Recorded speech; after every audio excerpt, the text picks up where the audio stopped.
السلام علیکم ورحمۃ اللہ وبرکاتہ۔ پہلے تو آپ یہ ویڈیو دیکھ لیجئے جو سوشل میڈیا پر بہت تیزی کے ساتھ وائرل ہو رہی ہے، اور اس ویڈیو سے ہمیں کیا سبق ملتا ہے، کیا پیغام ملتا ہے، وہ بھی آپ سماعت فرما لیجئے۔ میرا تقریر کرنے کا وقت آ گیا۔ سامعین، آپ لوگوں کے ذریعے میں 2-3 لاکھ روپے مہینے کما لیتا ہوں۔ اللہ کا فٹکار ہے میرے چہرے پہ۔ جانتے ہیں کیوں؟ کیونکہ میں جھوٹ جھپاڑی بول کے کماتا ہوں۔ لیکن ایک مدرسے کا مولانا جس کی تنخواہ 2000 سے 3000 ہائی فائی اگر مدرسہ ہے تو 4000، نہیں زیادہ سے زیادہ ہائی فائی ہے تو 5000 ہے۔ میرے دوستوں، 5000 سے گھر نہیں چلتا۔ لیکن اس مدرسے کے مولانا کے بچوں کو دیکھیے، اس کے چہرے پہ بھی اللہ کا نور ہے، اور مدرسے کے مولانا کے بھی چہرے پہ اللہ کا نور ٹپکتا ہے۔ کیوں؟ تالی مت بجائے، کیوں؟ کیونکہ وہ مولانا میرے بچوں کو اللہ رسول کی باتیں بتاتا ہے۔ یہ ویڈیو آپ نے دیکھی ہوگی کہ قوالی پڑھنے والا، ایک قوالی سنانے والا شخص حقیقت بیان کر رہا ہے اور لوگوں کے دلوں کو جھنجھوڑ بھی رہا ہے کہ ہم قوالی پڑھنے والے لوگ، قوالی سنانے والے لوگ لاکھوں روپے اور اسی طریقے سے ہزاروں روپے کے تحفے اور تحائف اور ہدیے ہم لے لیا کرتے ہیں، اور ہزاروں روپے لوگ ہم پر نچھاور کر دیتے ہیں، ہم پر لٹا دیتے ہیں۔ دیکھیے، کچھ باتیں سمجھنا ہے۔ ہمارے قوم کا مزاج کچھ الگ ہی بن چکا ہے کہ آپ کی مسجد میں بہترین طریقے سے قرآن کریم کی تلاوت کرنے والا، بہترین طریقے سے قرآن کریم پڑھنے والا، بہترین طریقے سے نماز پڑھانے والا، اور جمعہ کے دن بہترین طریقے سے بیان کرنے والا، بہترین انداز میں خطبہ پڑھنے والا، آپ کو قرآن کریم خوبصورت انداز میں سنانے والا، اور اسی طریقے سے کہیے تو آپ کے ہی قریب میں، آپ کے ہی مدرسے میں یا آپ کے ہی مکتب میں ایک چھوٹا سا بچہ بہترین انداز میں نعت شریف پڑھتا ہے، بہترین انداز میں نظم پڑھتا ہے، بہترین طریقے سے قرآن کریم پڑھتا ہے، بہترین طریقے سے قرآن کریم کی تلاوت کرتا ہے، بڑی خوبصورت آواز میں۔ آپ دیکھتے ہوں گے کہ آپ کے قریب میں جلسہ ہوتا ہوگا، سال میں جلسہ ہوتا ہے، اس میں آپ سنتے ہوں گے اور دیکھتے ہوں گے کہ آپ کے قریب میں جلسہ ہو رہا ہے، آپ بھی بیٹھیں، اور ایک بچہ چھوٹا سا بہترین انداز میں نعت شریف پڑھتا ہے، بہترین انداز میں نظم پڑھتا ہے، قرآن کریم کی تلاوت کرتا ہے، تقریر کرتا ہے، شان رسالت پر تقریر کرتا ہے، اللہ کے نبی صلی اللہ علیہ وسلم کی شان میں نظم پڑھتے ہیں، نعت پڑھتے ہیں، اللہ تبارک و تعالیٰ کی توحید بیان کرتے ہیں۔ لیکن ہمارا یہ پیسہ ایسی جگہوں پر خرچ نہیں ہوتا ہے۔ اسی طریقے سے نہ ہمارا پیسہ جلتی مسجد کے نام پر خرچ ہوتا ہے۔ کسی نے مسجد کے لیے مانگ لیا تو ہم اپنی بغلیں جھانکنا شروع کر دیتے ہیں، مدرسے کے نام پر مانگ لیا تو ہم اپنی بغلیں جھانکنا شروع کر دیتے ہیں۔ تو کئی ساری چیزیں ہیں، لیکن اسی جگہ پر اور اسی موقع پر اگر کوئی قوالی پڑھنے والا، قوالی سنانے والا، یا ایسی کوئی محفل یا ایسی کوئی مجلس لگ جائے کہ جس میں صرف ہم اپنے کانوں کی لذت محسوس کرتے ہیں، صرف اپنے کانوں کی مٹھاس محسوس کرتے ہیں، اور قوالی پڑھنے والا اور قوالی سنانے والے ایسے لوگ آ جائے، تو لوگ وہی شخص کہ جس کے سامنے مسجد یا مدرسے کا یا مکتب کا بچہ قرآن کریم کی تلاوت کرتا ہے اور اس کے جیب سے 1 روپیہ بھی نہیں نکلتا، لیکن وہ وہاں پر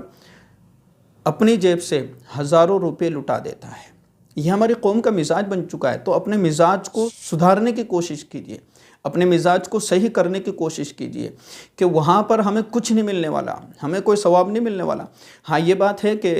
آپ ان کو دے رہے ہیں، اور آج کل تو یہ ہو چکا ہے کہ جتنے بھی قوالی پڑھی جاتی ہیں وہ سب جو ہے ڈی جے اور یا کہیے کہ مزامیر کے ساتھ، یا کہیے کہ سونگ کے ساتھ، یا کہیے کہ وہ جو بجائے جاتے ہیں وہاں پر مزامیر وغیرہ، تو ان تمام کے ساتھ ڈھول ڈھماکوں کے ساتھ، تالیوں کے ساتھ سب بجائے جاتے ہیں، تو وہ سب چیزیں اسلام میں حرام ہے، ناجائز ہے۔ ہاں، اگر قوالی پڑھی جا رہی ہے اور کہیں مزامیر یا سونگ یا ڈھونگ اس طریقے سے کوئی شور شرابہ نہیں ہے، ہاں صرف اشعار پڑھے جا رہے ہیں نبی کی شان میں یا کسی ولی کی شان میں، تو ٹھیک ہے، بہتر ہے۔ لیکن ہمارا پیسہ اس جگہ پر خرچ ہوتا ہے کہ جس جگہ پر ڈھونگ مچایا جا رہا ہو، جس جگہ پر تالیاں بجائی جا رہی ہو، جس جگہ پر مزامیر بجائے جا رہے ہو، جس جگہ پر ڈھول تماشے کیے جا رہے ہو، ایسی جگہ پر ہمارا پیسہ بہت جلدی خرچ ہوتا ہے۔ یہ ہمارا مزاج بن چکا ہے۔ لیکن ہمارے سامنے اگر کوئی چھوٹا سا بچہ قرآن کریم کی تلاوت بہترین طریقے سے کرتا ہے تو ہمارے جیب سے کچھ نہیں نکلتا، ہم اپنی بغلیں جھانکنا شروع کر دیتے ہیں۔ اگر مسجد کے نام سے اگر ہمارے پاس کوئی پہنچ جائے تو ہم سے کچھ نہیں نکلتا، مدرسے کے نام پر ہمارے پاس کوئی پہنچ جائے تو ہمارے پاس ہم دینے کے لیے کوئی تیار نہیں ہوتے۔ تو میرا عزیزوں، ہم اپنے پیسوں کا اور اپنے روپیوں کا صحیح جگہ پر استعمال کرنے کی کوشش کریں کہ ہمارا پیسہ کہاں پر خرچ ہونا چاہیے، کہ ہم اتنی محنت سے کماتے ہیں، اتنی محنت اور مشقت کرنے کے بعد ہم اپنا انتظام کرتے تو ہمارا پیسہ کہاں خرچ ہونا چاہیے۔ تو اپنے پیسوں کا اس جگہ پر استعمال کیجئے کہ جہاں آپ کو ثواب ملتا ہو، جو آپ کا صدقہ جاریہ بن جائے۔ اگر آپ نے ہزاروں روپے جہاں آپ کو کسی اور جگہ پر لٹانے تھے، کسی اور جگہ پر خرچ کرنے تھے، یا ایسی جگہ پر خرچ کرنے تھے جہاں پر حرام اور ناجائز کام ہو رہا ہے، اگر وہی پیسہ آپ نے مسجد میں لگا دیے، مدرسے میں لگا دیے، کسی یتیم پر خرچ کر دیے، کسی غریب کے بچے کو آپ نے پڑھا دیا، کسی یتیم کے بچے کو آپ نے پڑھا دیا، یا کسی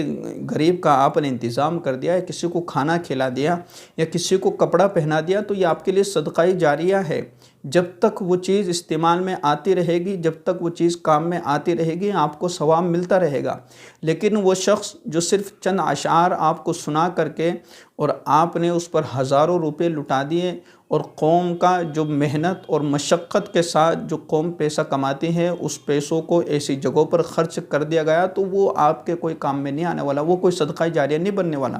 بلکہ اپنے مال کو، اپنے پیسوں کو ایسی جگہ پر خرچ کرنے کا مزاج بنائے کہ جہاں پر ہمارے لیے وہ بعد میں بھی ثواب بنتا رہے، ہمیں اس کا ثواب ملتا رہے، ہمیں اس کا فائدہ ملتا رہے۔ مزاج کو سدھارنے کی کوشش کیجئے کہ ہم اپنا پیسہ کہاں خرچ کریں۔ تو اپنا مزاج یہ بنائیں کہ بھئی مسجد پر ہم پیسہ خرچ کریں، مکتب پر ہم پیسہ خرچ کریں، قرآن شریف پڑھنے والے بچوں پر ہم پیسہ خرچ کریں، یتیم بچوں پر ہم پیسہ خرچ کریں، جو بچہ پڑھ نہیں سکتا اس پر ہم پیسہ خرچ کریں، مدرسے پر ہم پیسہ خرچ کریں، اسی طریقے سے غریبوں پر ہم پیسہ خرچ کریں۔ تو ایسی جگہ پر آپ اپنے پیسوں کو خرچ کریں گے تو انشاءاللہ یہ آپ کے لیے صدقہ جاریہ بھی بن جائے گا، اور آپ کو خود کو بھی لطف آئے گا، آپ کو بھی مزہ آئے گا، آپ کی زندگی کی جو پریشانیاں اور مصیبتیں ہیں اللہ رب العزت ختم کر دے گا، اور آپ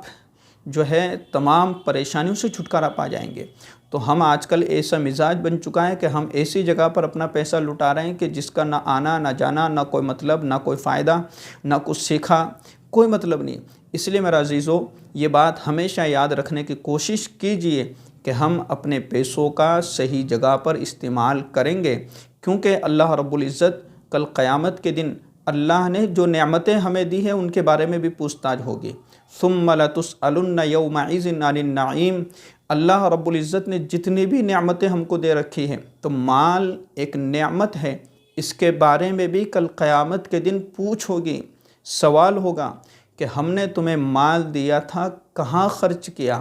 کس جگہ پر خرچ کیا، کس کو دیا، کیسے دیا۔ یہ تمام کے تمام سوال ہوں گے، اور یہ اللہ کی نعمتیں ہیں، تو اللہ کی نعمت کا صحیح استعمال کرنے کی کوشش کیجئے۔